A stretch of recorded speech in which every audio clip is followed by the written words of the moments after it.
What's going on, everybody? KG here. Today, we're going to do a ranking of all the TVs from 2025 releases. And what is going to be happening is I'm going to rank them on this tier list here as we go through all of them to help you understand which is the best picture quality, in my opinion. Now, this is just solely my opinion, but I do think a lot of people are going to share the same opinion as me.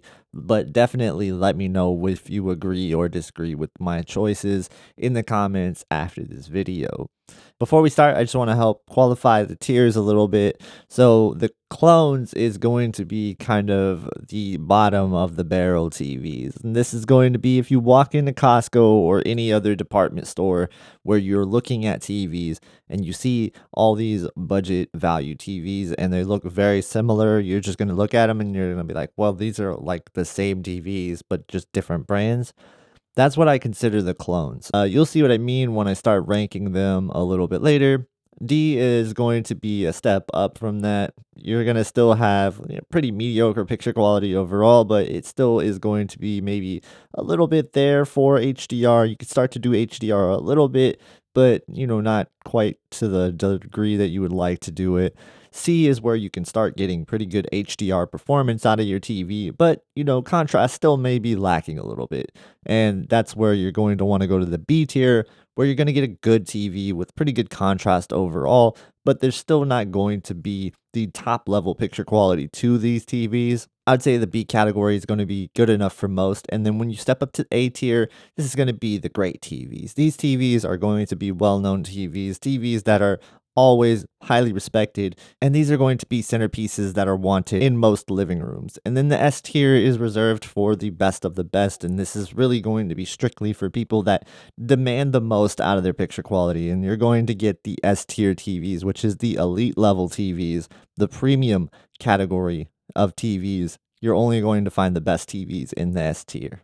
All right, so with that out of the way, we're just going to begin with the list, and we're going to start with some of Hisense TVs. The QD6 is going to be a basic TV, and when I say basic TV, I mean it's either going to be edge-lit or direct-lit, and so that's what you're going to have to understand when we talk about basic TVs, and this definitely is going to belong in the clones category.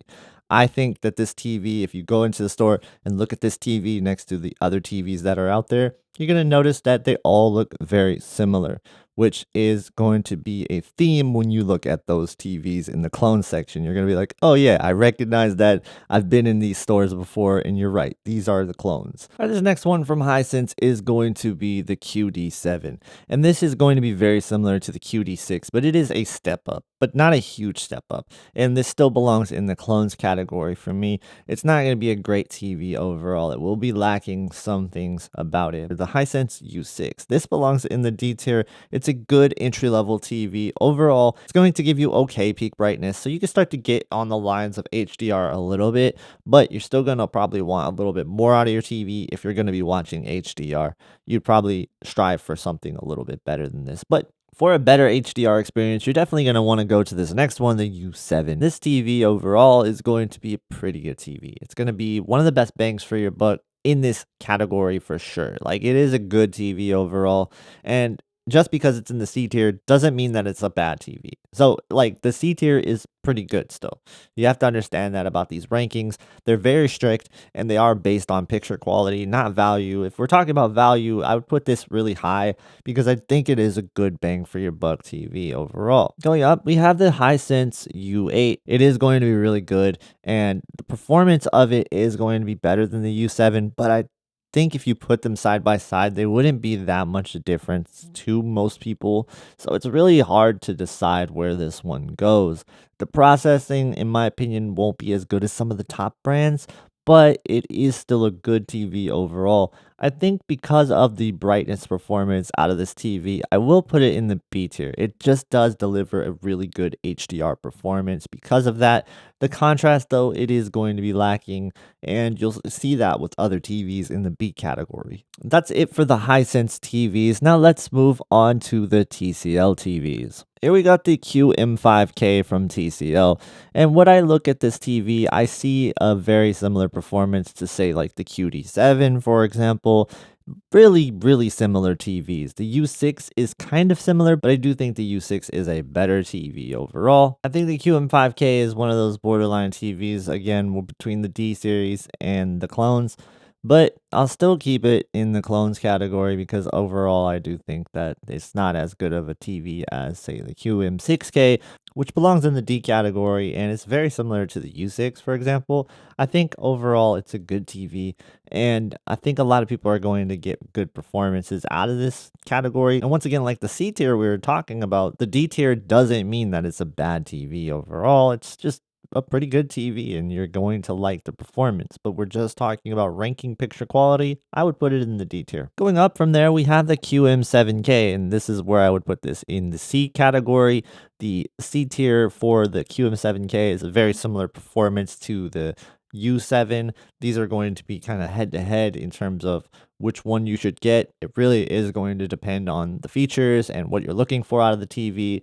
For example, the U7 has 165 hertz, but the QM7K does not. And going to the QM8K, we are in the B category with this TV, as it is going to be a step up from the QM7K. Higher brightness, more zones, so better contrast performance, things like that, but it is going to be a pricier TV. But we're not ranking price, we're ranking picture quality, and that is why it's in the B category.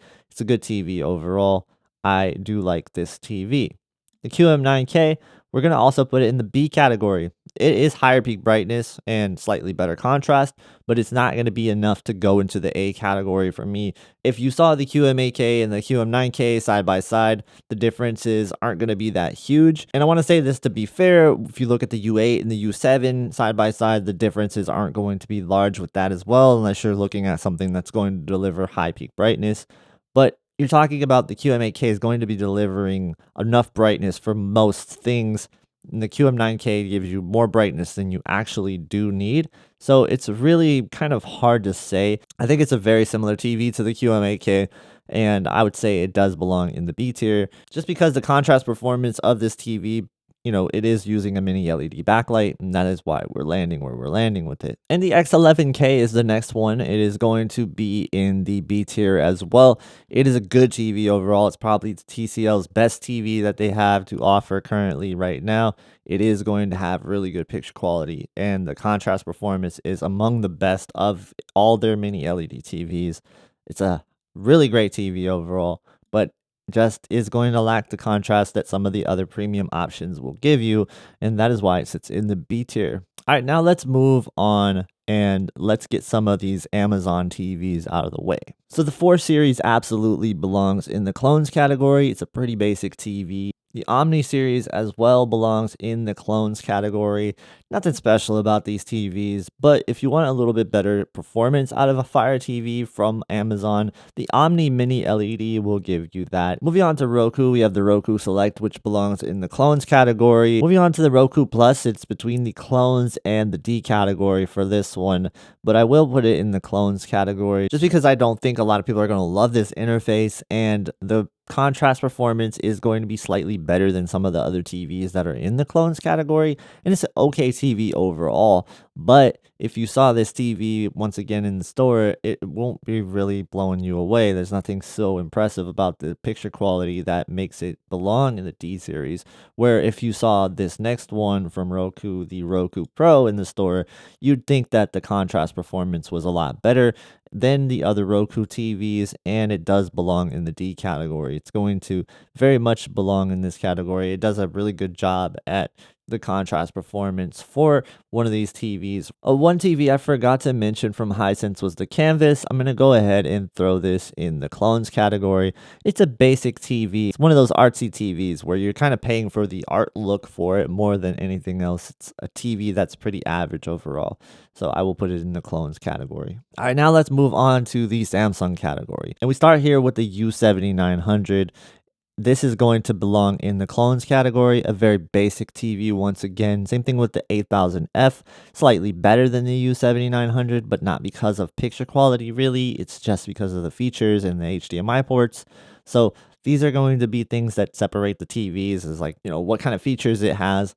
Those are things that you'll look at within the clones category that might separate them. But if you're talking picture quality, ability to do HDR, things like that, the HDR performance in general, then yeah, the clones category is what it is. You don't get out of that category unless you're able to like start to peek into HDR a little bit. For these categories, you also have the Q6F that belongs in the clones category, as well as the Q7F.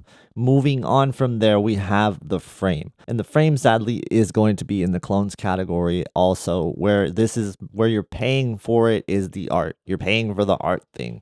The whole art look, making it look like a painting, that's what you're after with the frame. But picture quality wise, you're not getting much out of this TV. Going up from there, you have the QN70F. This one will belong in the D category. It's not going to be great contrast performance, but you will have a little bit more brightness coming out of the TV, so you will be able to do HDR better, and it will give you pretty good performance with that in mind. But the contrast is going to be lacking. So it's kind of there in the middle between the D and the clones. But since it has enough brightness to deliver the HDR performance, I'll put it in the D category. But you would wish for a little bit better performance out of the backlight for contrast.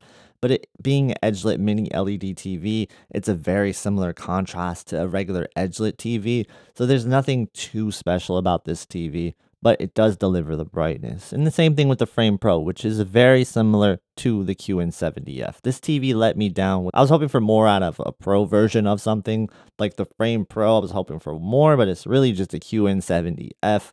Very similar picture quality. Nothing too great about this, but it will give you enough brightness for HDR. So it does have that going for it. Stepping up, you do have the QN80F, where this is going to be a step up and do a really good job at contrast performance compared to the QN70F, because it is going to be a mini LED backlight. You do have that going for it, and the brightness is pretty decent overall. And it sits in the C tier here because of those reasons. It's a pretty good HDR performer. It's a solid TV overall. You really can't go wrong with the QN80F. Going up from there, you have the S85F OLED, and this is going to be a WOLED in the 77-inch size and the 83-inch size, but in the 55-inch size and 65-inch size in the States, it's actually going to be a QD OLED, and that actually is going to bump it up to the A tier, believe it or not. This is a good TV. It's going to be a solid TV overall, very similar to the LG B series, but it does have that QD OLED advantage when we're talking about being in that 55-inch and 65-inch size. So this is our first A-tier TV, and it is the S85F, which is a really good performer overall. And if you're looking and you're seeing the S84F out there, very similar, except for that's going to be WOLED strictly, so you have to remember that. And where would I put that? I would also put that in the A tier because it is OLED, and it will give you good contrast for the picture quality.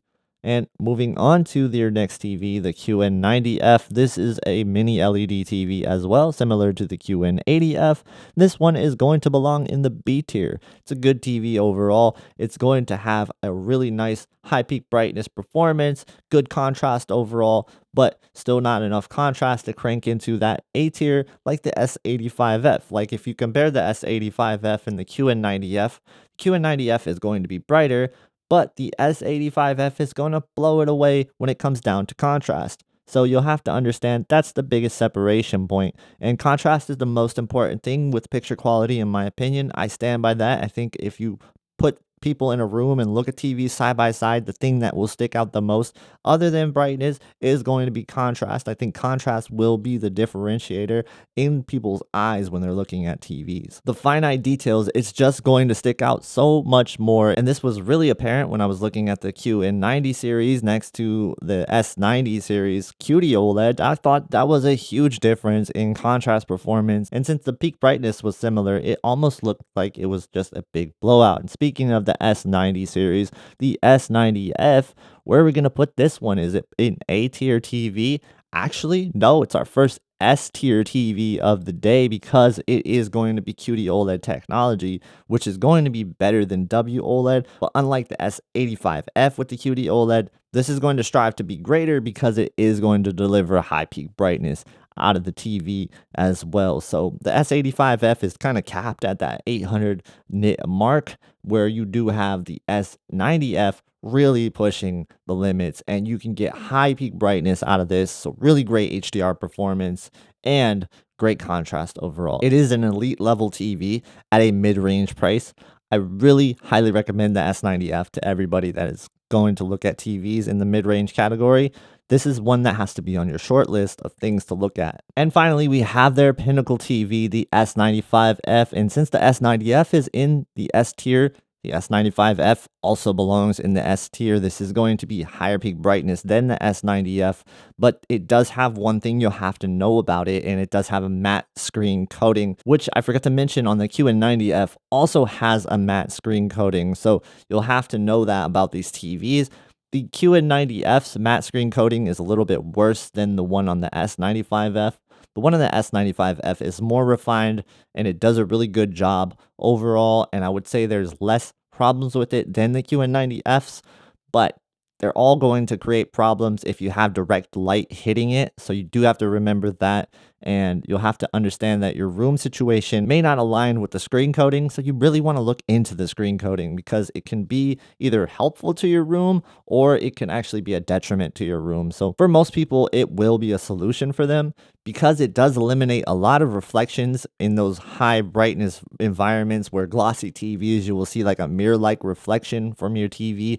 You're not going to get that with the S95F. So moving on to LG, we're going to go with the QNED 70A. And this one belongs in the clones category. This is a very basic TV overall, despite the QNED name. A lot of people get tripped up by that name and think it's a great TV. It's this new technology or something. No, it's just a basic TV. And it's a really unfortunate thing that LG does with their naming, but they're not the only ones that does that with their naming. It's just going to be a basic TV though. There's nothing special about this TV. It does belong in the clones category. If you saw it next to all those other TVs, you'd be like, ah, they're very similar. There's no reason to buy that over this. So yeah, this is a basic TV. The QNED 82A, same thing with this. It's a very basic TV. Nothing really special about the QNED 82A. We're not getting into categories where we're talking about great TVs overall. Very basic. Not enough brightness to really deliver on HDR. So that's why it sits in the clones category. All right, what about the QNED 85A? Well, this is just a little bit better than the clones. It is going to be one of those situations like the QN70F where you're getting a little bit more brightness out of it, but that picture quality is not going to be there because the contrast performance is going to be very low. Unfortunately, it's not going to be like the mini LED TVs that you're going to see above it, or even some of the other ones in the D category. So I don't know, maybe I should have created another category right between these where I could put the QN70F and the QNED 85A and the Frame Pro, you know, like it's just one of those things where it's a misleading TV. A lot of people think, oh man, it's got mini LED, it's going to be great.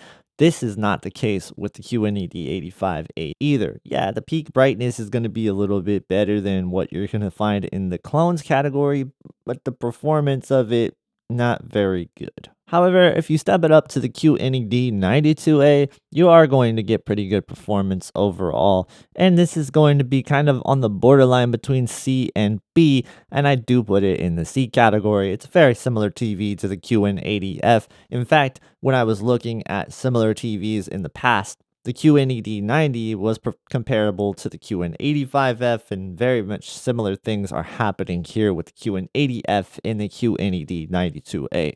So you'll get higher peak brightness out of it, and you will get better contrast performance because it is a mini LED backlight. That's a true full array mini LED backlight. So you're going to get that with the QNED series as well. But now we're stepping it up to LG's better TVs. I'm talking about TVs that are so much better than the QNED 92A. And we're talking about going to the B5 OLED, and we're jumping the B5 OLED from the C tier all the way up to the A tier, and that is because it is an OLED TV, so it will give you that OLED contrast that you're looking for, and the peak brightness is going to be good enough for HDR for a lot of people. I mean, it's got good brightness overall for a budget OLED, and honestly, that's one thing about this tier list that I'm not taking into consideration is value. It is one of the best bang for your bucks out there when it comes down to these OLED TVs. you can get a 65-inch version of this for $999. Really good overall. You can't go wrong with the B5 OLED. Going up to the C5 OLED, this is also going to be in the A tier. It's higher peak brightness than the B5, but other than that, it's pretty similar. So if you have them side by side, I don't think most people are going to be able to tell them apart unless I'm running something very much like high brightness HDR performance levels, and then you could tell them apart. Then you can say like the HDR performance of the C5 is better, but for most content you're not going to be able to tell them apart. Where the G5, however, I think there is a little bit of a difference there, and you will see a difference between the C5 and the G5, and in a lot of content it can look similar, but for most movies and HDR things that you throw on the screen, yeah, the G5 is going to look much better than the C5 overall, and not only that, it has a better processor as well. And this one has a 5-year panel warranty included, as well as the wall mount in the box. But we're not talking about value here, we're just talking picture quality, and it is a good TV overall. It does belong in the S tier. This has a new panel, which is going to be the primary RGB tandem OLED, which was designed to compete with QD OLED, and it does a great job at doing it. It's not quite the same level as QD OLED in terms of color, but man, it gets closer than ever. Speaking of closer than ever, we'll just go with the Panasonic Z95B and work our way backwards in their lineup. And the Z95B is going to be also primary RGB OLED, much like the G5 OLED, and this is also going to belong in the S tier. Great TV overall. And one thing great about this TV also is it has audio that is better than any other TV on this tier list. So yeah, the Z95B is a great TV if you're looking for great picture quality and audio. The Z8B from Panasonic is going to be in the A tier. This is a basic W OLED, and it is only available in 77 inches, but OLED performance out of the TV, really good TV overall. And at 77 inches, it's a pretty good price. And then Panasonic has the W70 LED TV, which is going to fall along the lines of a clone TV. It's very similar to all the other TVs we talked about in that bracket. So yeah, it's a good budget TV. Nothing special about it though, and that is why it is in the clones category. All right, let's finish it off with Sony. The Bravia 2 Mark II. I hate the name, but it is what it is on that.